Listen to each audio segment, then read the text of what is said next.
Have you ever stopped to think about, the unsung heroes behind all our advanced technology?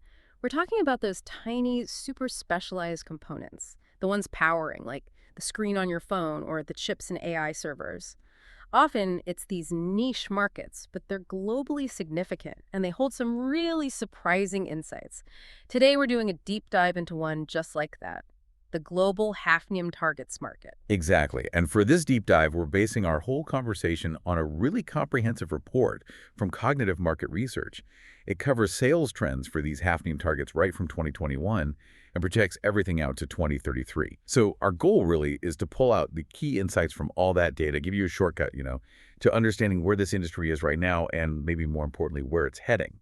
We want to paint a detailed picture of its global path. Okay, but before we jump into the numbers, what exactly are hafnium targets and why do they matter so much? Ah, good question. Right, so hafnium targets are these specialized materials. Often they look like discs, maybe plates sometimes. They're absolutely crucial in a process called sputtering. Think of it like spraying a super thin, very precise film onto a surface. These targets are sort of the foundation for making things like advanced semiconductors, the brains in our electronics, right? And also high-performance optical coatings used in, well, everything from camera lenses to fiber optics. The purity, the properties of the hafnium target itself. That directly impacts how well the final high-tech product works. Got it. So they're really, really fundamental to a lot of the tech we use every day. Okay. Okay, let's look at that big picture then for this market. The report says global revenue back in 2021 was around $228 million-ish. And looking ahead, it's projected to climb to about $276 million by 2025.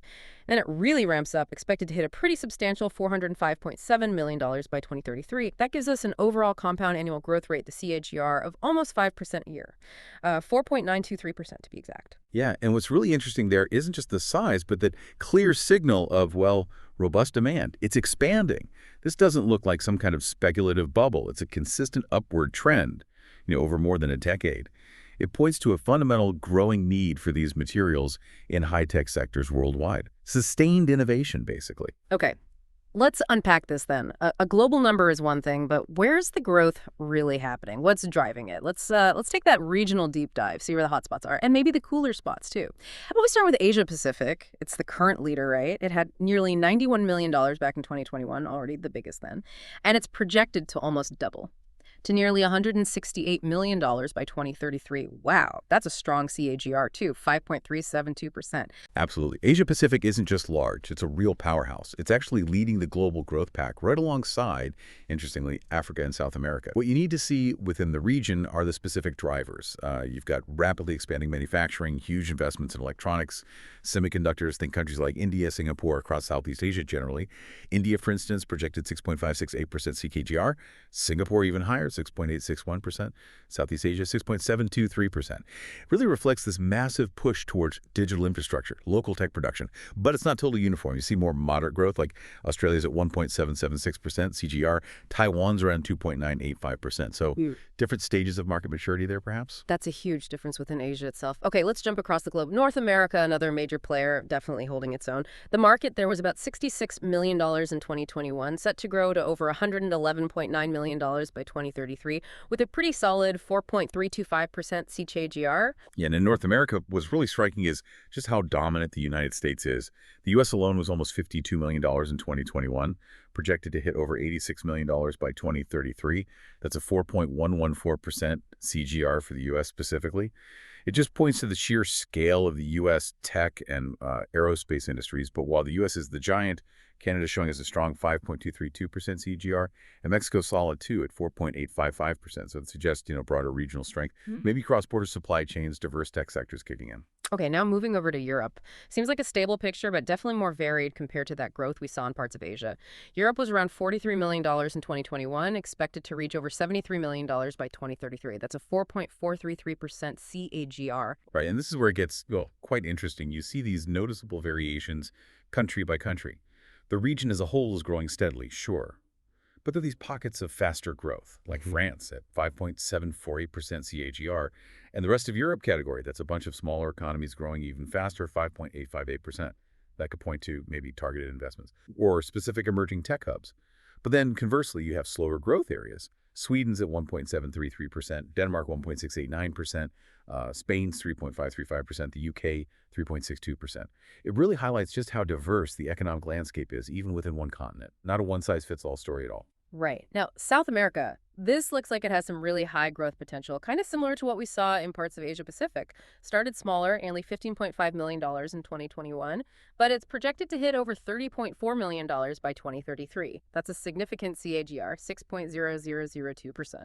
Yeah, that strong growth trajectory is definitely one to watch, especially given it's starting from a smaller base, right? Argentina, you mentioned, 6.753% CAGR. And Colombia, very similar, 6.747%. They seem to be key drivers there. This often suggests, burgeoning tech sectors, maybe renewable energy infrastructure builds, expanding IT services, even more local electronics assembly. All that stuff would drive demand for hafnium targets. So, yeah, a region showing significant future potential. Okay, then we've got the Middle East. This region seems to be in the slower lane compared to the others we've discussed. Just over $8.2 million in 2021, set to grow to over $11.7 million by 2033. But that CAGR is the lowest globally, just 2.515%. Yeah, this region definitely stands out for that comparatively slower growth. Countries like Turkey at just under 2%, CAGR 1.998%, Saudi Arabia 2.229%. That's quite low compared to global trends. It probably indicates different economic priorities, or maybe the tech industries needing these specific targets aren't as mature yet, could be their diversification efforts are focused elsewhere, or the demand for these specific advanced materials just hasn't hit the same scale yet. And finally, Africa. Okay, get ready for this because the numbers here are really striking. This is where it gets really interesting, as you said earlier. It starts as the smallest market, just over $4.1 million in 2021, but it's projected to more than double, rocketing to over $10.1 million by 2033. And it boasts the highest global CAGR, an astounding 8.497%. Yes. Africa shows one of the highest growth rates, maybe the highest globally. It really signals a significant emerging market for these materials. You see strong growth in Nigeria, 8.166% CAGR. South Africa, almost identical, 8.165%. And that rest of Africa category, which is, a diverse mix of growing economies, shows an even higher rate, 8.927%. This kind of explosive growth points to rapid industrialization, increasing digital connectivity, perhaps emerging manufacturing capabilities popping up across the continent, all of which would definitely fuel demand for high-tech components like hafnium targets. It's a region that could really shake up the global market landscape in the next decade or so. So, okay, we've looked at all these regions, these varied growth rates, different market sizes. When we connect all these pieces back together, what does it all mean for the bigger picture, for the Hafnium Targets market overall? Well, I think the first thing that stands out is just the undeniable global market expansion overall. That's key for anyone tracking high-tech supply chains. But beyond that, you can clearly see the leaders in growth. That's Africa, South America, and Asia Pacific. These are the regions showing the most aggressive demand, the most expansion, likely driven by things like big investments in digital infrastructure, growing electronics manufacturing, general industrial development. And that contrasts pretty sharply with regions like the Middle East and some parts of Europe, which are showing more moderate or even slow growth. The difference probably comes down to factors like, different economic priorities, maybe varied stages of industrial maturity, or perhaps a focus on other industries that just don't use hafnium targets heavily. And looking ahead to 2033, you can definitely anticipate some dynamic shifts in global market share. Africa, for example, even though it's starting smaller, it's on track to significantly increase its slice of the pie because of that explosive growth rate. It could become a much more impactful player. It suggests a potential, maybe slow, but steady rebalancing of global manufacturing and tech hubs. This deep dive has certainly painted a really comprehensive picture of the Hafnium Targets market, where it looks like it's going through 2033. It's fascinating, isn't it? How granular data about just one specific material can reveal such distinct patterns in global economic activity and technological shifts. It really does. And it raises an important question, I think. When you see such, vastly different growth paths for one market across the globe, what unique regional factors, maybe economic policy, maybe tech adoption rates, access to resources, broader industrial strategies, who knows? What do you think contributes most to these disparities? And maybe more importantly, how might these shifts we're anticipating, how might they impact the global industries that rely on materials like hafnium targets over the next decade? Definitely something to chew on.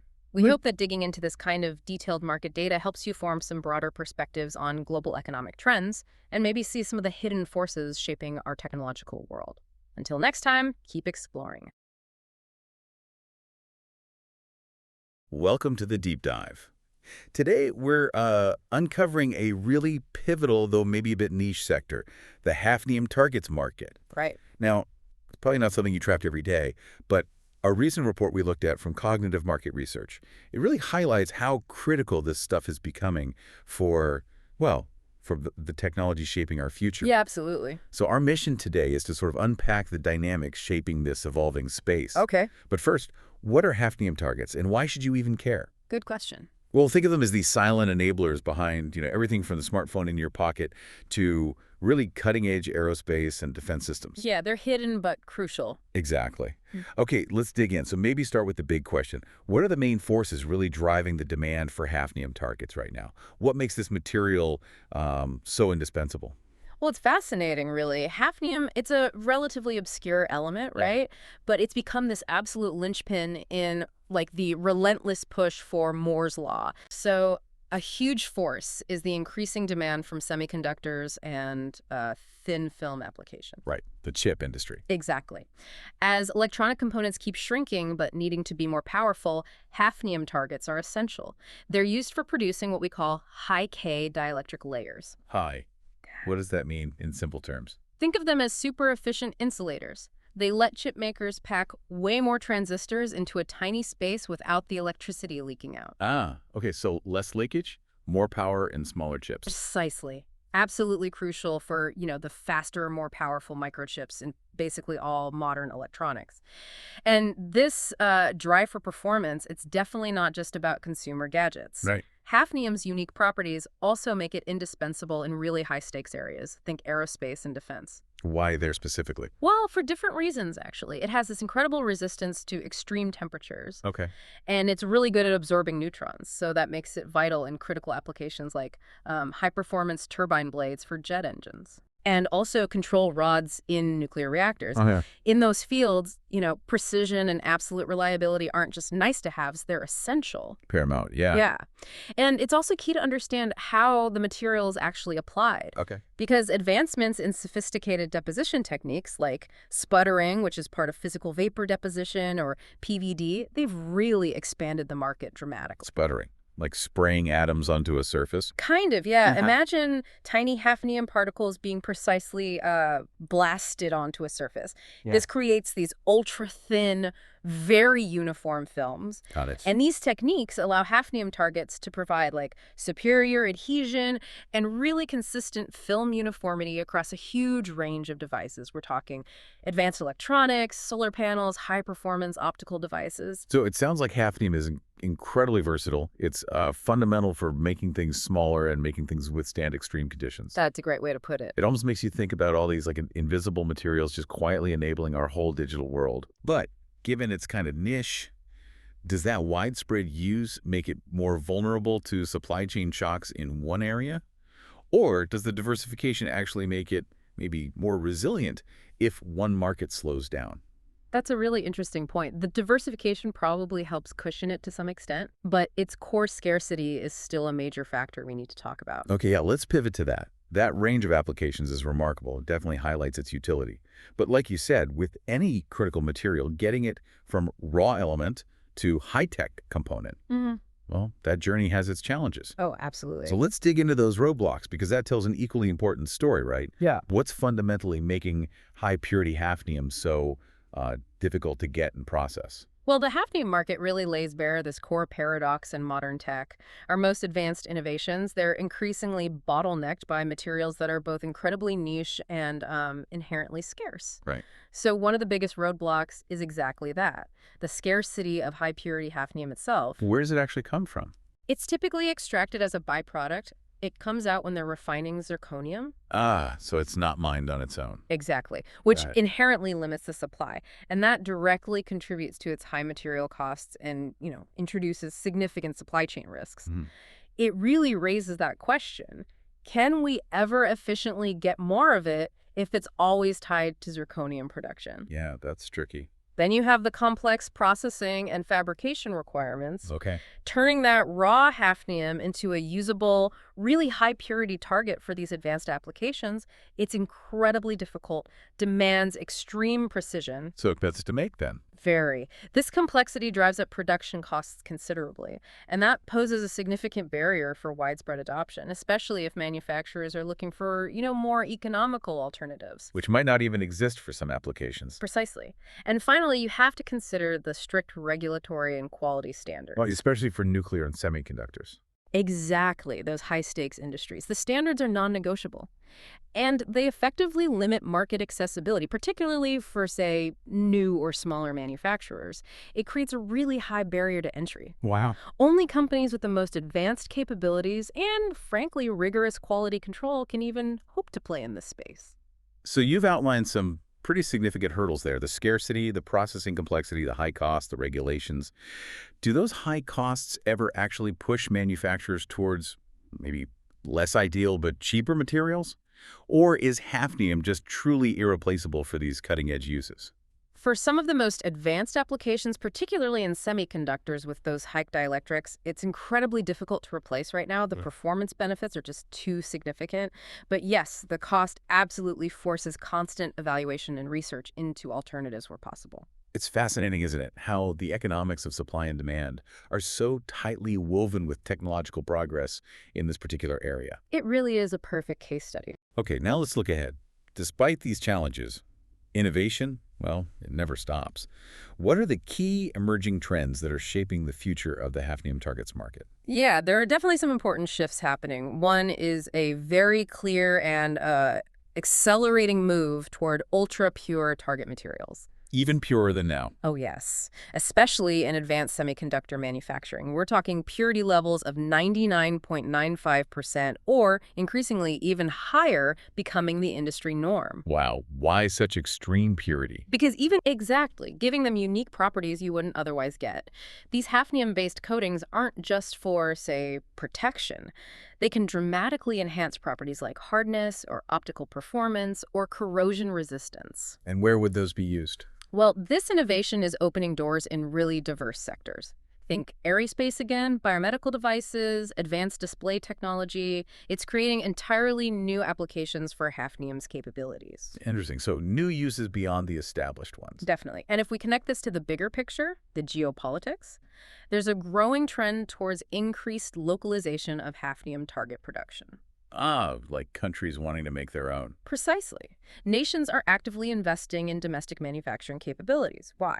To reduce their reliance on what can sometimes be politically volatile regions for critical materials like this. Right, securing the supply chain. Exactly. It's a strategic move. It helps stabilize and diversify the global supply chain, enhances overall global resilience. It's really about security as much as it is about technology. Yeah, that makes sense. It's clear these trends really show a market that's constantly innovating, adapting not just to tech demands, but also to these global economic and geopolitical pressures.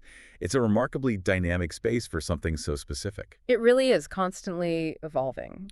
So as we start to wrap up this deep dive, it's abundantly clear, isn't it? The hafnium targets market is, yeah, it's niche, but it's undeniably vital within this whole broader tech and materials ecosystem. Absolutely. It's driven by this relentless pursuit of innovation, precision, and those high-performance demands that, silently power so much of our modern world. And that leads to maybe a provocative thought for you, the listener, to consider. Given this increasing demand for ultra-pure materials and the simultaneous push for localized production we just talked about, how might the whole geopolitical landscape of critical material supply chains continue to evolve in the coming years? Good question. And what new innovations might actually arise to overcome that inherent scarcity and the processing challenges of materials like hafnium? Could we maybe even figure out how to make it a primary resource somehow? Right. And ultimately, what might all of that mean for you, the end consumer of these increasingly advanced technologies, as the materials they fundamentally rely on become both more vital and potentially harder to secure? A lot to think about there. Definitely highlights the hidden complexity behind the tech we use every day.